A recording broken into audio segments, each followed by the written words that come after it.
एक समय की बात है कि एक साधु महाराज जंगल के रास्ते किसी जरूरी काम से अपने गुरु से मिलने के लिए जा रहे थे, परंतु वे जंगल में इस तरह से भटक गए कि उन्हें रास्ता समझ ही नहीं आ रहा था। हे प्रभु, आज तो मैं ऐसे भटक गया हूँ जैसे कि मुझे इस जंगल के बारे में कुछ पता ही ना हो। और अब तो सुबह से शाम होने को आई है, परंतु मुझे इस जंगल से बाहर निकलने का कोई रास्ता ही समझ नहीं आ रहा है। मैं क्या करूँ? साधु बाबा ऐसे ही भटकते भटकते बहुत ज्यादा थक चुके थे। वह पूरी तरह से हताश हो चुके थे, परंतु उन्हें कुछ समझ नहीं आ रहा था कि वह क्या करे। तभी अचानक पीछे से आवाज आती है, हे साधु महाराज, मेरी मदद करें। हे साधु महाराज, मेरी मदद करें। साधु तो दयालु होते हैं जो हर किसी की मदद करते हैं। कृपया करके मेरी भी मदद करिए। जिसके बाद वह साधु महाराज उस शेर के पास पहुंच जाता है और बोलता है, हे सिंहराज, तुम ऐसे इस पिंजरे में कैसे फंस गए? हे महाराज, मैं क्या ही बताऊं, मैं गलती से इस पिंजरे में फंस गया। महाराज, मेरी मदद करिए और मुझे इस पिंजरे से बाहर निकाल दीजिए। ठीक है सिंहराज, मैं आपको इस पिंजरे से बाहर निकाल दूंगा, परंतु मुझे कोई नुकसान तो नहीं पहुंचाओगे? नहीं महाराज, पहले आप मुझे इस पिंजरे से बाहर निकाल दीजिए, क्योंकि मैं बहुत समय से इस पिंजरे में कैद हूँ। शेर की बात मानकर वह साधु महाराज उस शेर को उस पिंजरे से बाहर निकाल देता है। फिर वह शेर उस पिंजरे से बाहर आते ही साधु महाराज को बोलता है,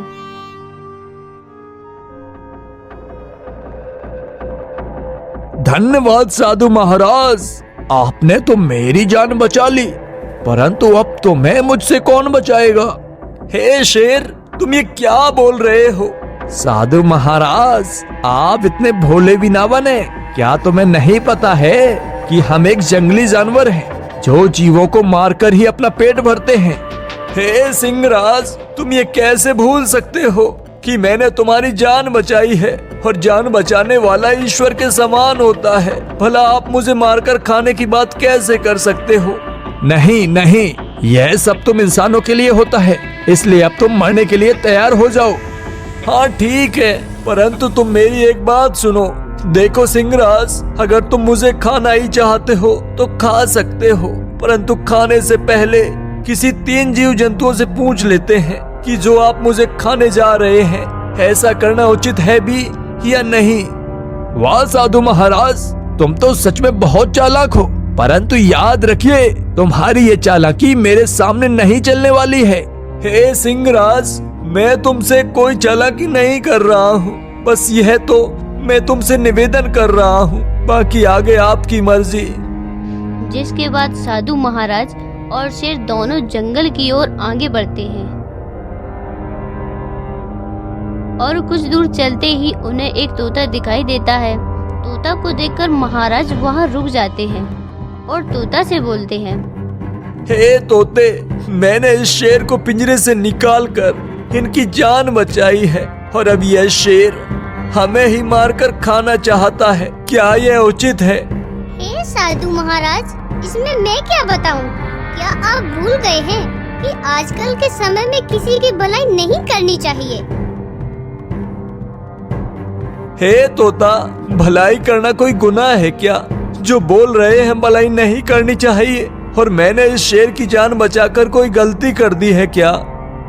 देखिए महाराज, मेरा कहने का अर्थ ये है कि मैं भी एक जीव हूँ जो लोगों के साथ लोगों की भाषा में बात करके उनका मनोरंजन करवाता हूँ, पर फिर भी लोग मुझे अपने स्वार्थ के लिए एक पिंजरे में कैद कर लेते हैं। इसलिए मेरा लोगों से अब भरोसा ही उठ गया है। अब तो लगता है लोगों के साथ अच्छाई करनी ही नहीं चाहिए। इसलिए बस यही कहना चाहता हूँ, अगर ये दुष्ट शेर तुम्हारे साथ ऐसा कर रहा है तो सही कर रहा है, ताकि तुम आगे से कभी किसी के साथ भलाई ना कर सको।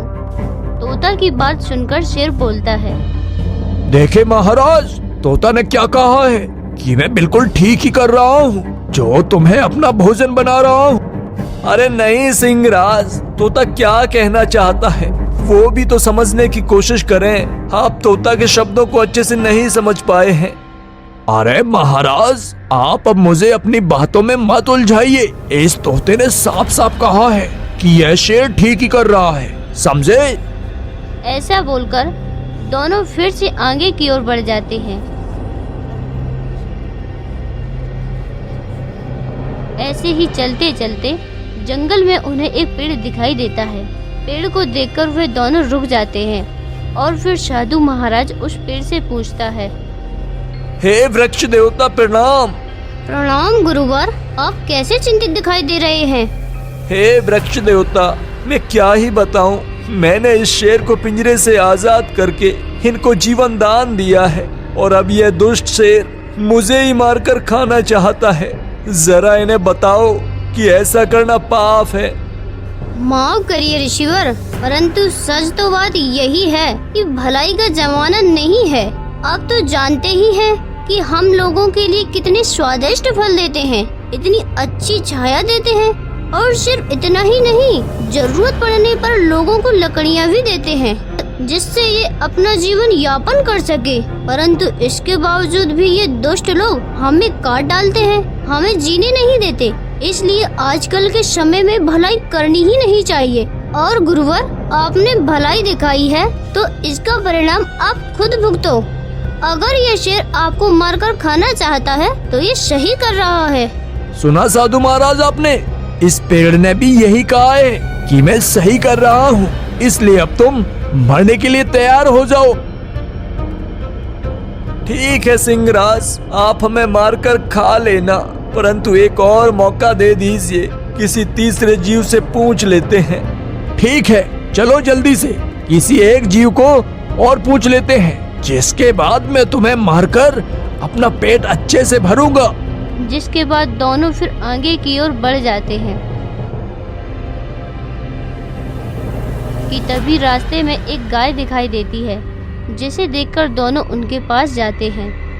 हे गाय माता, मैंने इस दुष्ट शेर को पिंजरे से आजाद करके इनकी जान बचाई है और अब यह दुष्ट शेर हमें ही मारकर खाने की बात करता है।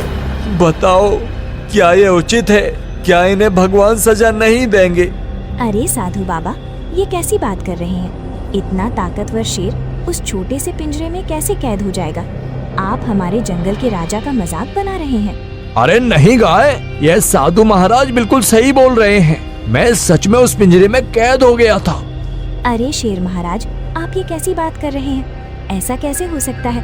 आप इतनी ताकतवर हो, जंगल का कोई भी जानवर आपका सामना नहीं कर सकता। भला आप एक मामूली से पिंजरे में कैसे कैद हो सकते हो? नहीं, मुझे तो यकीन नहीं हो रहा है। साधु बाबा तो झूठ बोल ही रहे हैं, परंतु आप भी क्यों झूठ बोल रहे हैं? मैं इसी बात से हैरान हो रही हूँ। अरे नहीं गाय, मैं झूठ नहीं बोल रहा हूँ। क्या तुम्हें अपने राजा पर यकीन नहीं है? अगर तुम्हें यकीन नहीं है तो चलो, मैं चलकर दिखाता हूँ कि मैं कैसे उस पिंजरे में कैद हुआ था। ठीक है, चलो सिंहराज, मुझे चलकर ही दिखाओ। ऐसे तो मैं आपकी बातों पर यकीन ही नहीं कर पा रही हूँ। ऐसा बोलकर तीनों लोग उसी पिंजरे के पास पहुंच जाते हैं जहां पर वह शेर कैद था। और फिर गाय माता बोलती है, हे सिंहराज, अब तो मुझे यकीन भी हो गया कि आप लोग झूठ ही बोल रहे थे, क्योंकि इस छोटे से पिंजरे में आप कैसे कैद हो सकते हो? नहीं, आप इसमें कैद हो ही नहीं सकते। अरे अब देर किस बात की? मैं अभी इस पिंजरे के अंदर जाकर दिखाता हूँ कि मैं कैसे इस पिंजरे के अंदर गया था। ऐसा बोलकर वह मूर्ख शेर अपनी ही बातों में फंसकर वह दोबारा उसी पिंजरे में चला जाता है कि तभी गाय माता से बोलती है, हे साधी महाराज, अब सोच क्या रहे हैं? जल्दी से इस पिंजरे को बंद करें, इससे पहले कि ये दुष्ट शेर इस पिंजरे से वापस बाहर निकल आए।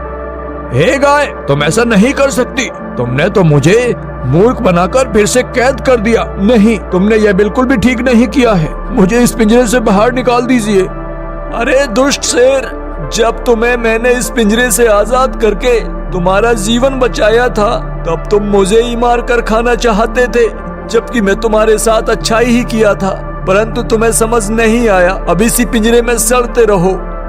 जिसके बाद वे साधु महाराज उस गाय माता को धन्यवाद बोलते हैं।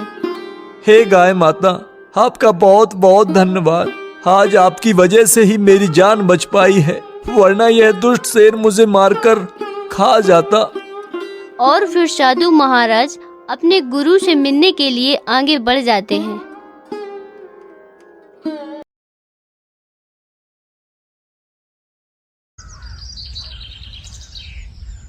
रामपुर गांव के कोने में रामू पड़ई का एक छोटा सा घर था। उस दिन सुबह सवेरे रामू पड़ई अपना औजार लेकर काम पर निकल रहा था। कब तक ऐसा चलेगा रामू? हर सुबह कुछ आस लेकर जाते हो और शाम को निराश होकर घर लौटते हो। क्या तुम्हें दिखाई नहीं देता है कि पूरे गांव में सबसे बुरी हालत है हमारी? क्या करूं सुनीता, तुम ही बताओ। हमारी किस्मत ही फूटी हुई है, तो मैं क्या कर सकता हूँ। जब भी हालात सुधारने लगते हैं, कुछ न कुछ ऐसा हो जाता है कि फिर से सब कुछ बिगड़ जाता है। अब तुम ही देखो, जब पहली बार जैसे तैसे कुछ जमा किया कि तुम बीमार पड़ गई, सब खर्च हो गया। फिर लखन के पैर में वो गहरी चोट, पूरा इलाज करवाने के लिए फिर से सब कुछ खत्म हो गया। तभी 10 साल का लखन अपने माता पिता के पास आता है, परंतु उसकी आंखों में भूख थी, पर मन में कुछ कहने की हिम्मत थी। पिताजी, मेरे मन में कई दिनों से अच्छा खाना खाने की इच्छा हो रही है। हमारे घर में दूसरों की तरह पकवान क्यों नहीं बनते? रामू की आंखें नम हो गईं। तू चिंता मत कर बेटा, हमारे दिन भी जरूर बदलेंगे। एक वक्त आएगा जब हम लोग भी दूसरों से अच्छे पकवान बनाएंगे, फिर तेरा जो दिल करेगा वही खाएंगे। लेकिन पिताजी, एक बात बोलूं, जब पड़ोस की ताई अम्मा के घर से पकवानों की खुशबू आती है ना, तो मैं तो खींचा चला जाता हूँ। एक दिन तो पकवान की खुशबू सूंघते सूंघते चला ही गया था, लेकिन उन्होंने मुझे देखते ही खाना छुपा लिया और कहा, यहाँ मत आ, भाग जा यहाँ से। तो मैं वहाँ से वापस आ गया। लखन की ये बातें सुनने के बाद सुनीता की आंखों में आंसू आ गए। उसका दिल अंदर से ऐसा हो गया जैसे मानो किसी ने मसल कर रख दिया हो। रामू कुछ नहीं बोला। उसने अपना औजार उठाया और अपनी दुकान की ओर चल दिया। रामू बड़े की दुकान गांव के चौराहे पर थी। उस दिन उसने जैसे ही भट्टी सुलगाई और हथौड़े को उठाया, उसे लगा उसकी बाजुओं में ताकत नहीं रही है। उसके हाथों से लगी गर्म लोहे पर चोट भी जैसे थक चुकी हो। हे भगवान, और कितनी परीक्षाएं लोगे। आज एक भी ग्राहक नहीं आया। ऊपर से घर की हालत और ऊपर से लखन की मासूम बातें सब कुछ तोड़ कर रख देती है। तभी गांव का मुखिया रामू की दुकान पर आ पहुंचा। उसके चेहरे पर औपचारिक मुस्कुराहट थी। हाँ रामू, क्या हुआ? आज तुम्हारे हाथों में पहले जैसा जोर नहीं दिख रहा, क्या बात है? मन कुछ सही नहीं लग रहा है क्या? हाँ मुखिया जी, अब आप तो सब जानते हैं, फिर भी पूछते हैं। मेरा परिवार बहुत बड़ी आर्थिक तंगी में है। मेहनत तो बहुत करता हूँ, लेकिन हाथों में अच्छी किस्मत नहीं है। मुखिया चुप रहा, लेकिन तभी बगल से बिस्नात आ गया। गांव का वो आदमी जिसे दूसरों के दुख में भी मजा आता है। मुखिया जी, मैं तो कहता हूँ कि इस रामू को गांव से निकाल देना चाहिए। इसकी मनहूस छाया धीरे धीरे पूरे गांव में फैल रही है। कहा जाता है कुछ लोग ऐसे होते हैं जिन पर काल छाया होती है और जो पूरे गांव को बर्बाद कर सकती है। मुखिया पहले चौंका, फिर हंसने लगा। विश्वनाथ भी हंसने लगा। अरे विश्वनाथ, तू भी ना, चल छोड़ इसे, चल यहाँ से चलते हैं। दोनों रामू की हालत पर हंसे और चले गए। रामू वहीं बैठा रहा, अपनी आंखें आसमान की ओर उठाए। हे भगवान, क्या मैंने अपनी तकदीर खुद लिखी थी? मैंने किसी का बुरा किया है? ना कभी चोरी, ना कभी बेईमानी, मैंने कुछ बुरा नहीं किया। फिर मेरे ऊपर ये दुख क्यों आया है? क्यों? मेरे सपनों के दिए बुझ गए, मेरे उम्मीदों के चिराग बुझ गए। धुन में खो गया हूँ, कहीं से कोई रास्ता नजर नहीं आता। ये गरीबी और भूखमरी की समस्या कब खत्म होगी? कि तभी उसकी हथेली से उसका हथौड़ा नीचे गिर जाता है। उसका हौसला उस दिन मेहनत से पहले ही टूट गया। मैं आज भी खाली हाथ जाऊंगा। सुनीता उम्मीद लगाकर बैठी होगी। मेरा तो घर जाने का भी मन नहीं कर रहा। मैं क्या करूं? मेरा बेटा भूखा होगा। शाम को रामू थका हारा अपने घर पहुंचा। उसका चेहरा उदास था। जैसे ही उसने घर में कदम रखा, सुनीता ने उसे देख लिया। अरे क्या हुआ रामू, आज तुम्हारा चेहरा इतना उदास क्यों है? अरे कुछ तो कहो। रामू की आंखें भर आईं। उसने धीरे से सुनीता की ओर देखा। अब तो सारे गांव वाले भी मेरी बुरी किस्मत का मजाक उड़ाने लगे हैं। सुनीता, और क्या करूं? आज फिर एक भी ग्राहक दुकान पे नहीं आया। हाँ, और ऊपर से मुखिया और विश्वनाथ। वो दोनों मेरी किस्मत पर हंसते हुए चले गए।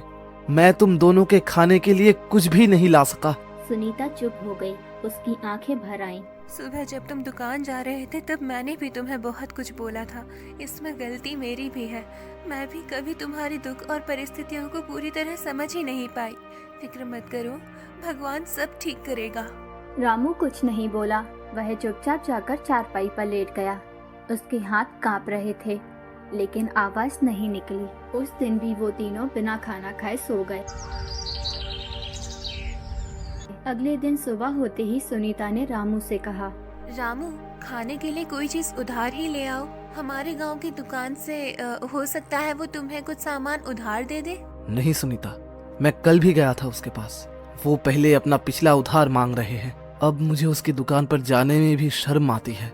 मुझे तो अब नहीं लगता कि हमारे हालात कभी भी ठीक हो सकते हैं। ऐसा ही चलता रहा तो हमें अब ये गांव छोड़कर जाना पड़ेगा। गांव में 2-3 लोगों से पहले ही मैं उधार ले चुका हूँ। अब मेरे अंदर इतनी हिम्मत नहीं कि किसी और से उधार मांग लूं। सबको पता है कि मैं उधार लेकर वापस नहीं करता। वापस करूं भी तो कहां से? हमारे पास इतने पैसे होते ही नहीं। जो आते हैं वो कहीं ना कहीं खर्च हो जाते हैं। हाँ रामू, ये तो है। भगवान भी पता नहीं किस बात की सजा दे रहा है हमें, लेकिन हमें उम्मीद रखनी चाहिए। हमारे भी दिन एक दिन जरूर बदल जाएंगे। ये बात तो मुझे तुमसे सुनते 10 साल हो गए। आज तक ऐसा दिन नहीं आया। इतना बोलकर रामू चुपचाप घर से निकल पड़ा और सीधा जंगल की ओर चल दिया। उसका दिल भारी था, आंखों में उदासी थी और कदम जैसे बेजान थे। उसके दिमाग में बार बार एक ही ख्याल आ रहा था, क्या यही जिंदगी का अंत है? मैं अपनी तकलीफों से कभी मुक्त हो पाऊंगा भी या नहीं? रामू आत्महत्या के विचारों में गांव की सीमा तक पहुंच गया। तभी सामने से मुखिया आता हुआ दिखाई दिया। अरे रामू, आज तुमने दुकान नहीं खोली क्या? तुम तो सीधे जंगल की ओर निकल पड़े हो। क्या बात है? अब बढ़ई से लकड़हारा बनने का इरादा है क्या? रामू चुप रहा। वह पहले से ही उदास था। उसके पास मुखिया को जवाब देने के लिए कोई भी शब्द नहीं थे। चलो अच्छा है, लकड़हारे भी बुरे नहीं होते। कम से कम जंगल में कोई तुम्हारी किस्मत का मजाक तो नहीं उड़ाएगा ना? मुखिया हंसता रहा और वहाँ से चला गया। रामू बिन कुछ बोले जंगलों की गहराइयों में चला गया। रामू अब थक चुका था। उसके पैरों ने भी जवाब दे दिया था। वह एक घने से वृक्ष की छाया में जाकर बैठ गया और आसमान की ओर देखने लगा। मैं मर्द हूँ ना, इसीलिए किसी के सामने रो नहीं सकता। अगर सुनीता और लखन मुझे रोते हुए देख लेते तो उनका मनोबल टूट जाता। इसीलिए मुझे जंगल लाना पड़ा। भगवान, तू मेरी कितनी परीक्षा लेगा? रामू उदास होकर आसमान की तरफ देखते हुए खुद से बातें कर रहा था। अचानक उसके कानों में किसी के चीखने की आवाज आती है। बचाओ, कोई है आसपास, मेरी मदद करो। वह उठा और आसपास देखने लगा।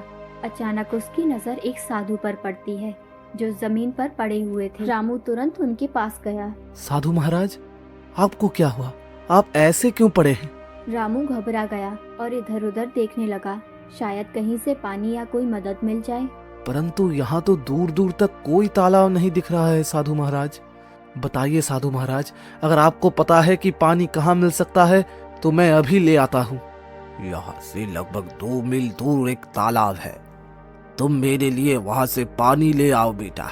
थका हुआ रामू बिना कुछ देर किए उस दिशा में चल पड़ा जहाँ उसे आखिरी उम्मीद नजर आ रही थी। जंगल की खामोशी के बीच अपनी थकी हुई टांगों के बावजूद वह तालाब तक पहुँच गया। जब उसने कमंडल तालाब में डाला तो तालाब से धुआं उठने लगा। धुआं धीरे धीरे एक भयानक औरत की शक्ल लेने लगा। यह दृश्य देखकर रामू के दिल में डर और हैरानी की लहर दौड़ गई। तेरी हिम्मत कैसे हुई इस तालाब का पानी लेने की? क्या तुझे नहीं पता कि इस तालाब का जल कोई नहीं ले सकता?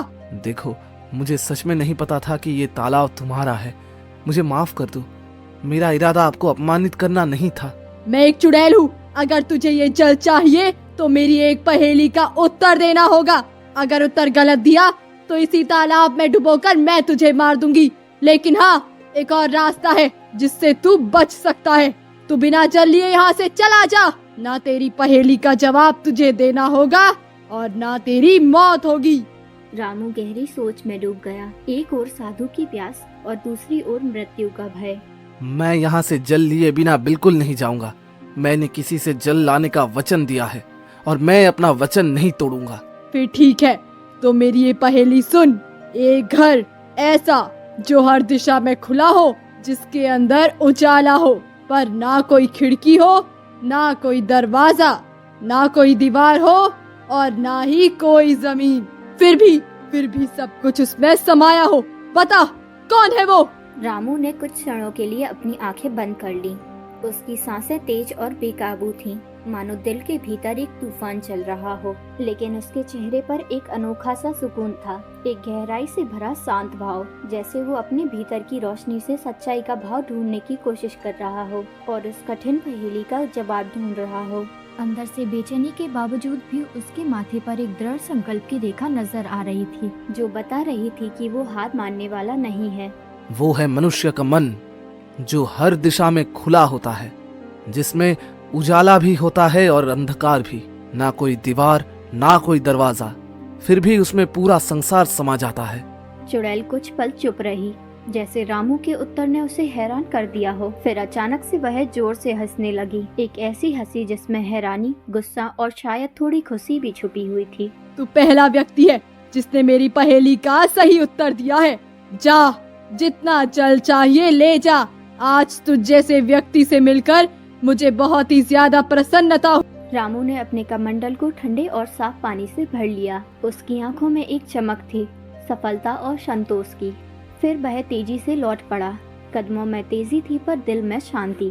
वह सीधे उसी स्थान पर पहुंचा जहां साधु महाराज निर्जीव से पड़े थे, जैसे उसके जीवन की आखिरी उम्मीद सिर्फ रामू की वापसी से जुड़ी हो। लीजिए महाराज, मैं जल ले आया हूँ। बेटा, क्या सच में तुमने उसी तालाब से जल लिया है? हाँ महाराज, आपने कहा था और मैंने निभाया। मुझे लगा था कि तुम जल नहीं ला पाओगे, क्योंकि मैं जानता था कि इस तालाब में एक चुड़ैल का वास है। जब भी कोई मनुष्य जंगल में आता है, मैं हमेशा उसकी ऐसी ही परीक्षा लेता हूँ। अक्सर मैंने देखा है कि वो मनुष्य चुड़ैल के डर से भाग जाता है, लेकिन तुम पहले मनुष्य हो जिसने उस चुड़ैल की पहेली को हल किया और मेरे लिए जल लेकर आए हो। इतना कहकर साधु ने अपनी आंखें बंद की और कुछ मंत्र पढ़ने लगे। तभी वहाँ रंग बिरंगी किरणों के साथ एक सुंदर हिरण प्रकट हुआ। तूने मेरी मदद की है, इसीलिए मैं तुझे ये भेंट देना चाहता हूँ। साधु महाराज, इतना तो मुझे पता चल गया कि आप कोई चमत्कारी साधु हैं, परंतु मैं इस हिरण का क्या करूँगा महाराज?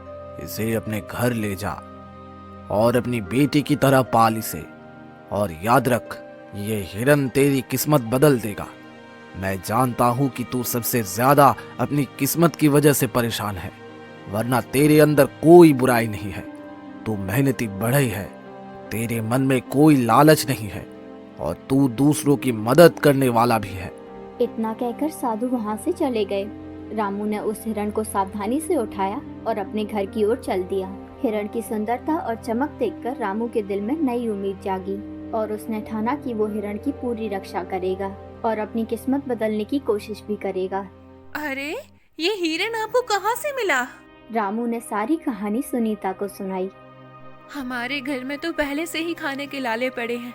अगर साधु महाराज को कुछ देना ही था तो धन दे देते। उन्होंने ये हिरण क्यों?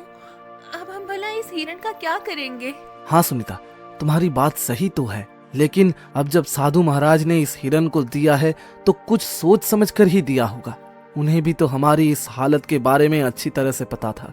तभी वहाँ लखन आ गया। पिताजी, ये हिरण तो बहुत ही ज्यादा सुंदर है। मेरे साथ तो अब गांव का कोई भी बच्चा नहीं खेलता, क्योंकि हम गरीब हैं ना। लेकिन अब मैं इस हिरण के साथ खेलूंगा। इतना कहकर लखन हिरण को घर से बाहर ले गया और उसके साथ खेलने लगा। हिरण इतना सुंदर था कि जिस किसी की भी उस पर नजर पड़ती उसका मन मोह लेता। अगले दिन जब रामू दुकान पर जाने की तैयारी करने लगा, तभी उसके घर गांव का जमींदार आ जाता है। आप तो जमींदार हैं, मेरे घर पर क्या करने आए हैं? इससे पहले तो आप कभी नहीं आए।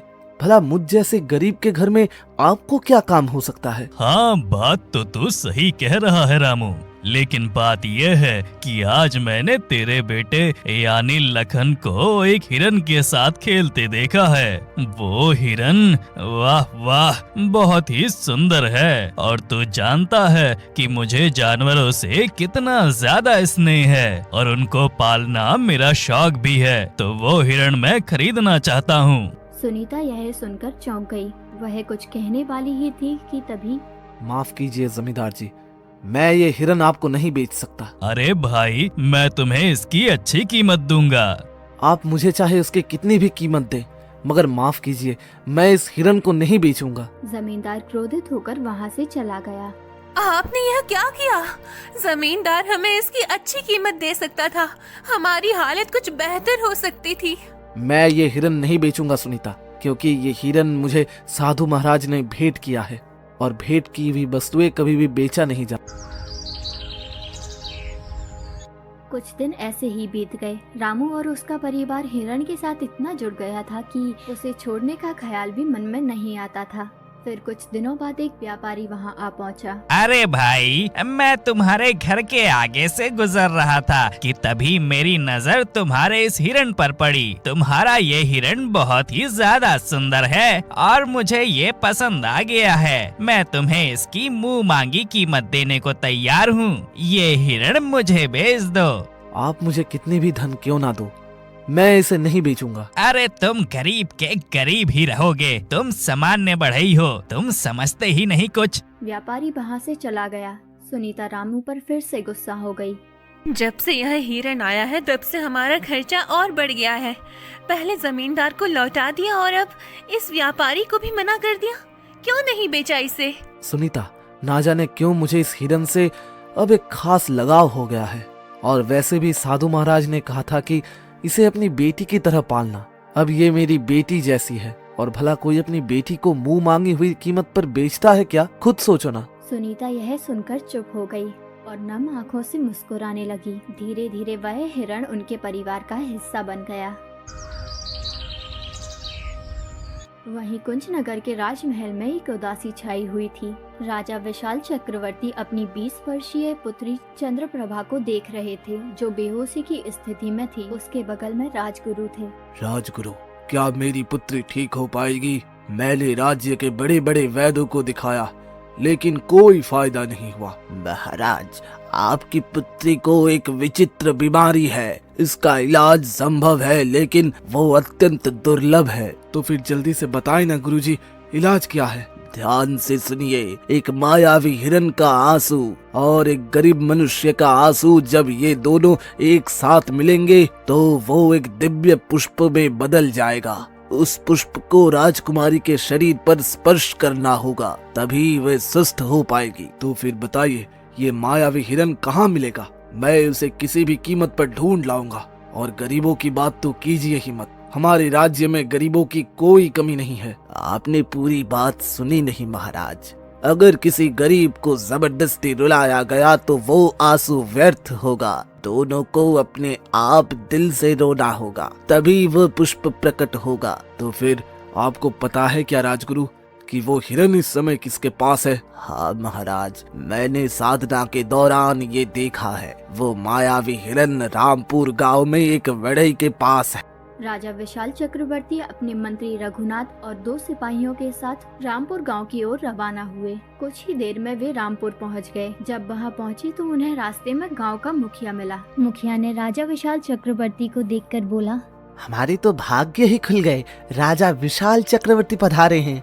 ये बात सुनते ही राजा विशाल चक्रवर्ती ने मुखिया से कहा, मुझे तुम्हारी बातें सुनने में कोई आनंद नहीं है। बस इतना बताओ, क्या इस गांव में कोई बढ़ई है जिसके पास एक हिरन है? हाँ महाराज, रामू बढ़ई है। पूरे गांव को पता है कि उसके पास एक हिरन है, और लेकिन रामू वो हिरन किसी को भी नहीं देता है, क्योंकि वो अत्यंत सुंदर है। मुखिया राजा विशाल चक्रवर्ती को लेकर रामू के घर चल पड़ा। मंत्री 2 सिपाहियों और स्वयं राजा को देखकर रामू चौंक गया। कैसे हो रामू? मैंने सुना है कि तुम्हारे पास कोई अत्यंत सुंदर हिरन है और वो मायावी भी है। प्रणाम महाराज। हाँ महाराज, मेरे पास एक हिरन है, लेकिन मुझे नहीं पता कि ये मायावी है या साधारण। मेरे लिए तो ये मेरी बेटी जैसी है। वो हिरन तुम्हें कहाँ से मिला? एक साधु महाराज ने मुझे ये हिरन भेंट किया था। हम समझ गए, इस साधु ने तुम्हें एक मायावी हिरन दिया है। चलो, मैं इसे खरीदना चाहता हूँ। क्षमा कीजिए महाराज, मैं इसे बेचना नहीं चाहता और बेच भी नहीं सकता। महाराज, ये इतना ज्यादा मूर्ख है कि जमींदार ने भी इसे खरीदने की कोशिश की, मगर घमंडी रामू जमींदार को भी हिरन देने से मना कर दिया। और महाराज, शहर से एक बड़ा व्यापारी भी गांव आया था ये हिरन को खरीदने, और मुंह मांगी कीमत दे रहा था, पर इस रामू ने उसे भी नहीं बेचा। और अब ये रामू आपको भी मना कर रहा है। इसकी हिम्मत तो देखिए। देखो बड़े, मुझे उस हिरन की बहुत जरूरत है। मैं तुम्हें उसकी महंगी से महंगी कीमत दूंगा, समझ रहे हो ना? महाराज, मैं नहीं दूंगा, क्षमा कीजिए। मैं तुम्हें आधा राज्य सौंप दूंगा, बस मुझे वो हिरन दे दो। नहीं महाराज, अगर आप मुझे पूरा राज भी दे दे तब भी मैं इसे आपको नहीं दूंगा, क्षमा करें। सिपाहियों, इस बड़े को बंदी बना लो और इस हिरन को पकड़कर महल में ले जाओ और चलो। सिपाहियों ने रामू और हिरण दोनों को पकड़कर महाराज के सामने पेश किया। कैसा लग रहा है अब मूर्ख? मैं तुम्हें आधा राज्य देने को तैयार था और तुमने इनकार कर दिया। अब मैं तुम्हें इस हिरन को बिल्कुल नहीं दूंगा। आखिरी बार देख लो इसे, मूर्ख कहीं के। महाराज, मैं जानता हूँ कि आप जो निर्णय लेते हैं उस पर अड़ित रहते हैं। बस आपसे मेरी एक विनती है, मैं अपने इस हिरन को एक बार गले लगाना चाहता हूँ। मैं इसे अपनी बेटी के समान चाहता हूँ। जा, तुम्हें इतनी मोहब्बत है तो जा, गले लगा ले इसे। रामू जल्दी से उसके पास गया और हिरण को गले लगा लिया। दोनों की आंखों से आंसू बहने लगे और जब वो आंसू धरती पर गिरे, वहाँ एक लाल फूल खिल गया। महाराज, यही वो फूल है जो आपकी पुत्री को ठीक कर सकता है। राजा विशाल चक्रवर्ती जल्दी से उस फूल को लेकर अपनी पुत्री के कमरे में गए और पुत्री के शरीर से फूल को स्पर्श कराते ही वो होश में आ गई। राजा विशाल चक्रवर्ती खुशी के साथ राज दरबार वापस आ गए। मुझे माफ कर दो रामू, मैं अपनी पुत्री के प्यार में अंधा हो गया था और तुम्हारे साथ अन्याय किया। तुम्हारे आंसू सच्चे थे। अब मैं समझ गया कि तुम कितना सत्य बोल रहे थे। तभी वहाँ साधु महाराज प्रकट हो गए। महाराज, ये गरीब बड़े किस्मत का मारा है। इस हिरन को मैंने ही रामू को भेंट किया था और मैंने कहा था कि ये इसकी किस्मत बदल देगा। मैं जानता था कि आपकी पुत्री का इलाज इसी मायावी हिरन से होगा, लेकिन ये तभी संभव था जब हिरन पालने वाले की आंखों से सच्चे आंसू निकले, और सच्चे आंसू केवल सच्चे इंसान से निकलते हैं। साधु ने रामू को देखकर कहा, रामू, तुम्हारा काम पूरा हुआ और जैसा कि मैंने कहा था, ये हिरन तुम्हारी किस्मत बदलेगा। अब समय आ गया है रामू। इतना बोलकर साधु महाराज वहाँ से गायब हो गए। हम तुम्हें बहुत सा सोना देते हैं। तुम्हारी वजह से हमारी पुत्री ठीक हो गई है। हम तुम्हारा ये एहसान कभी नहीं भूलेंगे। महाराज, आपकी मेहरबानी है, लेकिन कृपया करके मुझे ये ना दे। नहीं नहीं रामू, ये भेंट है और भेंट को कभी ठुकराते और मना करते नहीं है। आज से तुम मेरे राजमहल में मेरे सलाहकार बनकर रहोगे और मेरे खजाने की देखरेख का काम तुम्हारे कंधों पर होगा। तुम सच्चे इंसान हो और हाँ, जिस गांव में तुम रहते हो, आज से तुम उस गांव के जमींदार हो। वो पूरा गांव अब तुम्हारा होगा। रामू पूरी दौलत लेकर अपने घर वापसी की ओर निकल पड़ता है, जो उसकी मेहनत, ईमानदारी और सच्चाई का अनमोल इनाम था। इस तरह एक सामान्य बड़े अपनी मेहनत और प्यार की वजह से किस्मत बदलने में कामयाब हो गया। उसका जीवन पहले से कई ज्यादा खुशहाल और सफल था और वह अपने गांव के लिए एक मिसाल बन